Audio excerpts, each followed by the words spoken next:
Welcome back students. Hope you have enjoyed your summer vacations and also completed your assignments. Now let's get back to studies.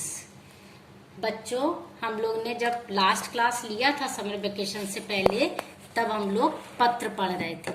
हम लोग ने औपचारिक पत्र पढ़ा था और आप लोगों ने सारे असाइनमेंट्स कंप्लीट कर लिए होंगे। अच्छे से विलोम शब्द, अनेक शब्द, मुहावरे, लोकोक्तियां, पर्यायवाची याद कर लिए होंगे और कॉपी में लिख भी लिए होंगे। आज हम लोग अनौपचारिक पत्र पढ़ेंगे। पहले औपचारिक पत्र थोड़ा सा रिवाइज कर लेते हैं। औपचारिक पत्र में हम लोग विषय लिखते थे। औपचारिक पत्र में हम लोग ने विषय लिखा था और अपना पता लिखते थे पहले, फिर विषय, उनका पता लिखते थे, दिनांक लिखते थे, विषय और धन्यवाद करते थे। लेकिन आज हम लोग पढ़ने जा रहे हैं अनौपचारिक पत्र। अनौपचारिक पत्र में विषय नहीं लिखा जाता है। आप लोग जानते हैं अनौपचारिक पत्र किससे कहते हैं? जानते तो हो ही। जो पत्र रिश्तेदारों को लिखे जाते हैं, जैसे पिताजी को, बुआ को या फिर मित्र को, किसी को भी रिश्तेदारी में किसी को भी ये पत्र लिखे जाते हैं।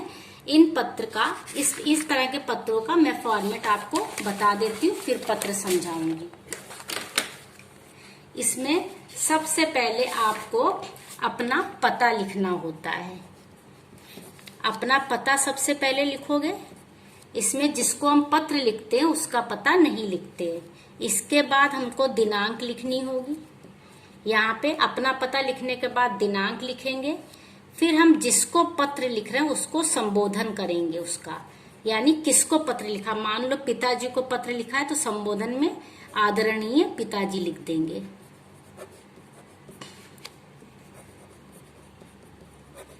संबोधन का मतलब हम किसे एड्रेस कर रहे हैं पत्र। इसके बाद हम अभिवादन करते हैं। अभिवादन का मतलब उससे हम, जैसे पिताजी है तो इनको हम लिखेंगे सादर चरण स्पर्श। और मान लो हमने संबोधन मित्र को किया है, अगर मित्र को किया है तो हम यहाँ पे लिखेंगे मधुर स्मरण, या फिर नमस्ते भी मित्र को लिख सकते हैं। ये अभिवादन जो तुम्हारा है ये संबोधन के अकॉर्डिंग होगा, यानी संबोधन अगर पिताजी को है, बुआ जी को है, माँ को है तो आपको सादर चरण स्पर्श लिखना है। अगर मित्र को पत्र लिखा है तो हम मधुर स्मरण लिख सकते हैं। अगर बहन को लिखा है, भाई को लिखा, तब भी हम मधुर स्मरण या नमस्ते लिख सकते हैं। अभिवादन के बाद जैसे हम लोग ने औपचारिक पत्र में 3 अनुच्छेद लिखे थे, इसमें भी हमें 3 अनुच्छेद लिखना है। पहले में आरंभ करना है, फिर मेन क्या बात हम लोग की मुख्य बात है पत्र में वो बतानी है, और तीसरे पैराग्राफ में हमें उन लोगों को, जैसे माँ को लिखा है तो पिताजी को चरण स्पर्श कहना है, छोटे भाई बहनों को स्नेह कहना है। ये सब हमें 3 अनुच्छेद में लिखना है। इसके बाद इस पत्र में अंत में धन्यवाद नहीं लिखते हैं। धन्यवाद या भवदीय ये सब इसमें नहीं लिखते हैं। अंत में क्या लिखते हैं? मान लो पिताजी को पत्र लिखा है तो लिखोगे आपका पुत्र, या फिर बेटी हुई तो पुत्री, या बेटा या बेटी लिख के यहाँ नीचे अपना नाम लिखोगे। नाम जो भी हो जिसका, वो नाम लिखोगे। तो ये इस तरह का फॉर्मेट होता है। अनौपचारिक में अपना पता लिखेंगे, दिनांक लिखेंगे, संबोधन यानी किसको एड्रेस करना। ये हेडिंग आपको नहीं लिखना है, संबोधन, अभिवादन, ये मैं समझा रही हूँ। जैसे पिताजी को लिखना तो यहाँ पे आदरणीय पिताजी लिखेंगे। आदर देते हो पूजनीय भी लिख सकते हैं। आदरणीय की जगह आप पूजनीय भी लिख सकते हैं। और अभिवादन, अब पिताजी को लिखा है तो भाई सादर चरण स्पर्श ही करना पड़ेगा। अब मान लो मित्र को लिखा है तो आदरणीय, पिताजी में तो आदरणीय लगा, मित्र को लिखेंगे तो प्रिय मित्र लिख सकते हैं। मान लीजिए अगर मित्र को हमने पत्र लिखा है तो इसमें हम संबोधन प्रिय मित्र करेंगे। प्रिय मित्र, आप नाम लिख सकते हैं दोस्त का। मान लो किसी का मित्र राघव तो प्रिय मित्र राघव लिख सकते हो। फिर तुम कॉमा लगा के लिख सकते हो मधुर स्मरण, या फिर यहाँ पे नमस्ते भी कर सकते हो, लिख सकते हो। यहाँ पे चरण स्पर्श लिखने की जरूरत नहीं है। तो इस तरह से संबोधन किस व्यक्ति का हो उसके अनुसार तुम्हें अभिवादन लिखना पड़ेगा। ये तो इस तरह से एक प्रारूप। अब मैं एक पत्र आपको बता देती हूँ कैसे लिखना है। मान लीजिए आपका कोई मित्र असफल हो गया है, पत्र आपको मिला है, मित्र के असफल होने पर उसे समझाते हुए पत्र लिखिए।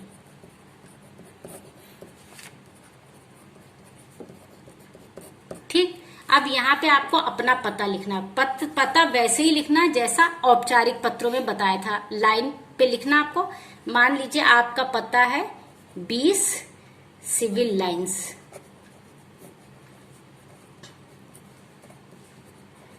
कॉमा यहाँ लगेगा। वैसे ही देखो ये लाइन है, डिजिट इस पे आएगी तो हिंदी ऐसे लिखी जाएगी, बार बार मैं समझा रही हूं। और फिर यहाँ कानपुर, ये आपका एड्रेस हो गया। इसके बाद आपको दिनांक लिखनी है। मान लीजिए यहाँ पे दिनांक हेडिंग डाल के भी लिख सकते हैं और खाली भी लिख सकते हैं। अगर दिनांक ऐसे लिखा तो यहाँ पे 1/7/20 ऐसे दिनांक लिख दिया आपने। दिनांक के बाद किसको पत्र लिखने को कहा गया? मित्र को। तो यहाँ पे एक लाइन छोड़ के यहाँ पे लिखिए प्रिय मित्र। अब मित्र का आप नाम लिखना चाहते हैं तो लिख सकते, नहीं लिखना चाहते तो नहीं भी लिखे। मान लीजिए प्रिय मित्र राघव, यहाँ लगाइए कॉमा। फिर यहाँ पे लिखिए अभिवादन करना है। मैंने कहा था कि अभिवादन जरूर करना है।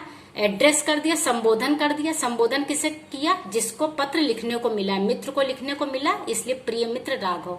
अब यहाँ पे लिख दीजिए मधुर स्मरण और यहाँ पूर्ण विराम लगा दीजिए। अब आपका यहां से 3 अनुच्छेद शुरू होंगे। आप ये लाइन छोड़ भी सकते हैं या यहीं से भी शुरू कर सकते हैं। तो यहाँ से शुरू कर लेते हैं हम लोग। मान लीजिए इन्होंने दिया है मित्र के असफल होने पे समझाते हुए पत्र। अब पहले पैराग्राफ में बताओ कि तुम्हें उसकी असफलता किससे पता लगी। तुम लिख सकते हो कि मैं कल एक पार्टी में गया था, तुम्हारी खबर बहुत दिनों से नहीं मिल रही थी। वहां पे मेरे पड़ोसी मिल गए थे और उन्होंने बताया कि तुम परीक्षा में असफल हो गए हो, जिससे तुम बहुत परेशान हो। उनसे पता लगने पे मुझे तुम्हारी बहुत चिंता हुई। और इसके बाद ये एक पैराग्राफ लिख दोगे तुम, पहला पैराग्राफ।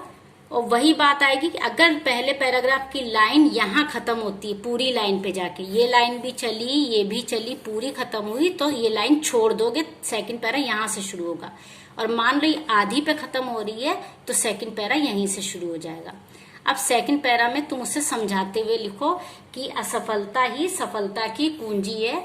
अगर तुम आज असफल हो गए हो तो मेहनत करके आगे बढ़ सकते हो। मुझे ये भी पता लगा कि तुम्हारा स्वास्थ्य खराब था, इसलिए तुम पढ़ाई नहीं कर सके थे, तो इसलिए निराश होने की कोई जरूरत नहीं है, आगे मेहनत करो। फिर थर्ड पैराग्राफ में लिखो कि तुम अगर मेहनत करोगे तो सफलता तुम्हारे कदम चूमेगी।